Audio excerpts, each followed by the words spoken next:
بسم اللہ الرحمن الرحیم۔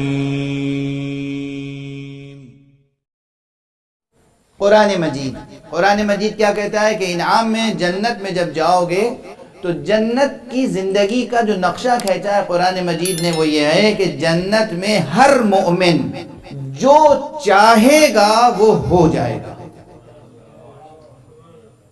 اچھا یہ شان کس کی ہے؟ یہ شان تو اللہ کی ہے۔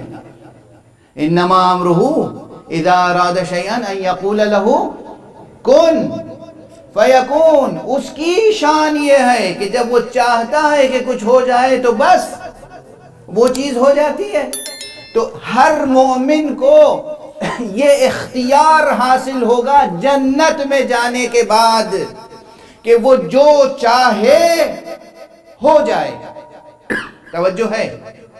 یعنی دل چاہ رہا ہے کہ اس وقت انگور کھائیں تو سامنے انگور آ جائے گا، دل چاہ رہا ہے کہ اس وقت آم مل جائے آم آ جائے گا سامنے، دل چاہ رہا ہے کہ بھنے ہوئے مرغ آ جائیں سامنے مرغ آ جائے گا سامنے، پرندے، جی چاہ رہا ہے کہ مچھلی سامنے آ جائے مچھلی، یہ مثالیں دے رہا ہوں۔ جو جی چاہے گا وہ سامنے آ جائے گا، وجود میں آ جائے گا، یعنی سوچا اور وجود میں آ گیا۔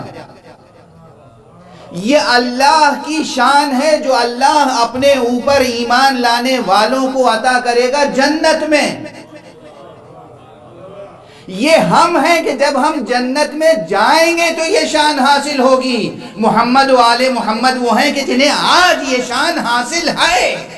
اگر یہ ایک نقطہ سمجھ میں آ جائے تو تمام معجزات کے فلسفے سمجھ میں آ جائیں۔ صلوات پڑھ دیجئے محمد و آل محمد۔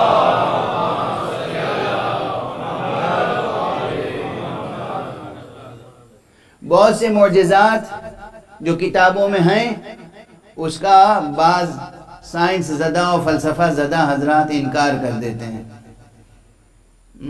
یہ زدہ لفظ میں نے جان بوجھ کے استعمال کیا ہے۔ تھوڑی سی سائنس پڑھ لی، تھوڑا سا فلسفہ پڑھ لیا، یہ کیسے ممکن ہے؟ یہ ممکن ہی نہیں ہے، یہ ہو ہی نہیں سکتا۔ بہت سے معجزات کا انکار کر دیتے ہیں لوگ، اور اب اپنے درمیان بھی ایسے لوگ پیدا ہو گئے ہیں، اور بہت سے حضرات نے کتابیں لکھ ڈالی ہیں اس موضوع پر، کتابیں لکھ ڈالی ہیں کہ معجزے ممکن نہیں ہیں۔ یہ جتنے معجزے بیان ہوئے ہر معجزے کی تعویل کی ہے کہ دراصل یہ استعاراتی بیان ہے، یہ میٹافوریکل ایکسپریشن ہے، مراد کچھ اور ہے، یہ تمثیلی بیان ہے، مراد کچھ اور ہے۔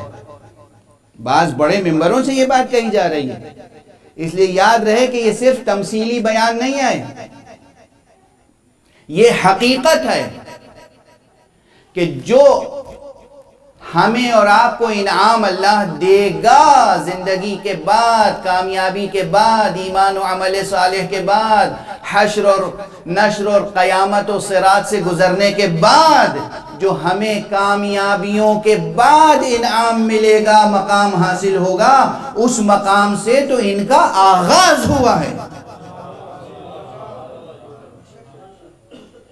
یہ حضرات محمد و آل محمد علیہ الصلوۃ والسلام، ایک بلند صلوات۔